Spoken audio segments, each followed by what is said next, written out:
Hey everyone, it's Carlo from the Real Estate Guys here, and I'm here to give you your quarterly update. You know, as an agent, one of the things I get asked the most is how's the market? And I'm sure you're all hearing things on the radio, on TV, and really wondering what's really going on in the real estate market. Is it slow? Is it picking up? So what I'd like to do is go over some real factual data with you to give you a realistic idea of what's going on in the marketplace.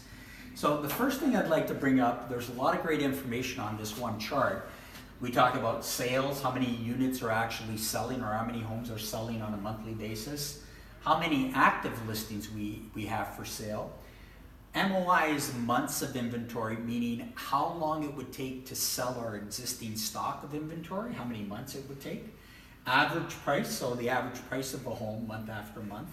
And lastly, days on market, DOM, meaning how long it's actually taking to sell a property on the Toronto Real Estate Board. So you can see with sales, we've really got a nice steady increase, as you would expect with the spring market upon us. We started off in January with 4,000 homes selling, and we've had a steady increase in the number of sales per month. Last month in April, we had over 9,000 homes sold on the Toronto Real Estate Board. So that's a nice steady increase. Correspondingly, we've also had an increase in the number of homes that have been put up for sale in the Toronto real estate market. So as of April, we had about 18,000 homes for sale on the Toronto Real Estate Board. And as you can imagine, because sales are increasing at a much higher pace than the number of homes actually coming on for sale in the marketplace, we actually have less inventory available on a monthly basis for sale. Meaning, in January, it took about 3 months to sell our existing stock of about 12,000 homes. In April, it's taking about 2 months, meaning we've got less inventory, more sales, and correspondingly, what you would expect is an increase in price. And as you can see here, the average price has been increasing steadily. Last month in April, our average price point for a home was about $820,000. And you can see that it's also taking less every single month to get a property sold. We started off the year about 33 days. Now, as of the end of April, it's taking on average about 19 days to get a property sold. And of course, that varies. That's an average number, so it could take more or less depending on the type of property you have and where it's located. But I think this graph really shows some steady increases in the market, a nice, healthy, balanced market. So I don't know what you're hearing about, but this is really what's going on in the marketplace. Year over year, from 2017, 18, and 19, in the month of April, you can see that 2017 was a banner year in real estate, our best year ever in the Toronto Real Estate Board, where we had over 11,000 homes sell in that 1 month. Correspondingly, with the decrease in the government bringing out a lot of rules and regulations to kind of calm the market, you can see it certainly had that effect, where last year in April we had just over 7,700 homes sell, and we've had a nice increase now where, as I indicated to you before, we had over 9,000 homes sell this past April. So, you know, nice steady increase. Certainly we're not back to the banner months or the banner year of 2017, but you know, this really was an anomaly that occurred in the marketplace, and it's nice to see that we're starting to get back to a nice, steady, balanced market. I indicated to you that year over year, we're up in price point, so we're at $820,000 right now for April. Last year, the average price of a home was $805,000. So again, nice, steady increase, so it's really nice to see that in the marketplace. This graph kind of puts together the months of inventory, meaning in 2017, when we had under 1 month supply and the market was really hot, the government brought out all of their the foreign buyer tax credit and some of the new rules around financing to really cool off the market. And you can see that the months of inventory steadily increased up to about 3 months of inventory. And we've pretty much been sitting in that same zone for 2018 and 2019. We see kind of a decrease here starting to occur for 2019. Whether that's going to hold steady or not, we don't know, but it's certainly something that we want to keep an eye on for the marketplace.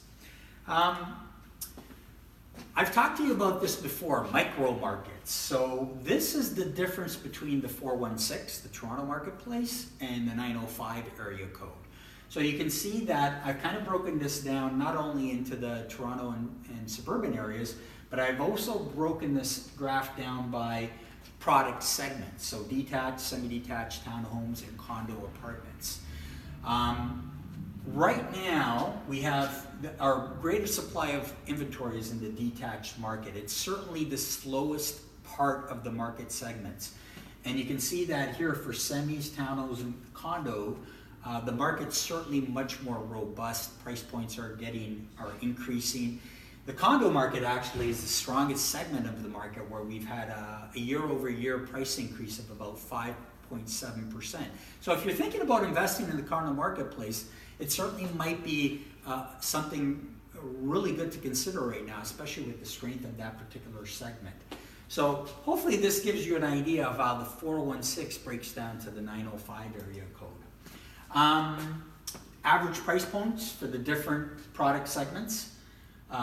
You can see that right now the average price of a detached property is about just under 1.4 in Toronto and just over 900,000 in the 905 district. And correspondingly, you can see that the Toronto marketplace pretty much is stronger, obviously from a price points perspective, than the 905 area code. So if you're thinking about maybe getting better value, you might consider moving out to the 905 area codes. Certainly, I'm a big believer in the 416 area code.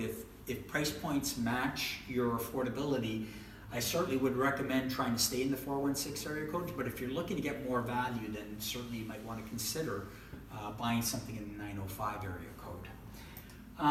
This last graph that I bring up is year-over-year increases in the average price of a home. So we start off here in 2013, 14, 15, 16, and then go up to 2017, where we had a huge bump up in the average price of a home, and correspondingly a decrease in 2018 and 19. You can see that the average price of a home is pretty much mirroring what happened last year in 2018. So we're kind of following the same trend in 2019 that we had occur in 2019. Again, the sign of a nice, healthy, balanced marketplace. So if you're hearing rumors that the market's collapsing or the market's exploding, I mean, you can see that here we really are in a very nicely balanced market where buyers and sellers have some time to make some decisions. So that's another great characteristic of the marketplace today. I always bring up this graph because it's my favorite graph in real estate for sure. It just shows you what a sound investment real estate has been over the last 50 years. Prices have steadily increased. Sure, we've had a few blips in the late 80s and now a decrease from what happened from 2017. But if you're looking to invest in real estate, this graph tells you everything you need to know. Real estate's been proven to be a sound investment, and it's certainly something I would highly encourage you to look into if you're thinking about investing in real estate. Let's sit down and talk. I'd love to talk to you about how you can make real estate work for you and help build your future wealth. And lastly, this last chart that I want to bring up is, I told you before that we had just over 9,000 homes sold in the Toronto Real Estate Board in April. We also have 53,000 agents on the Toronto Real Estate Board. So this tells you that out of the 53,000 agents on the board, only 17% of agents actually sold a property in April. It's actually less than that because there's multiple agents who sell more than one home every month. So I would hesitate to venture a guess that probably 13 to 50% of agents on the board actually are active out there selling properties. So the only reason I bring this up is if you're looking for real estate advice, you know, whether to buy, sell, or invest in real estate, it's really important about who you talk to about your real estate information. With so many agents being inactive, you want to make sure that you're working with an agent who knows what they're talking about, understands the marketplace, the different product segments, and is active in the marketplace so they can give you some sound real estate advice. So if you'd like to reach out to us, I'd be more than happy to sit down for 30 to 60-minute consultation with you to discuss your real estate needs, answer your questions, and talk to you about, you know, whether this is the right time to buy, sell, or invest in real estate. Right now, it might not be for you, but until we sit down, I want to make sure that you're given a really good idea of what's happening in the marketplace and whether this is a good time for you to get involved.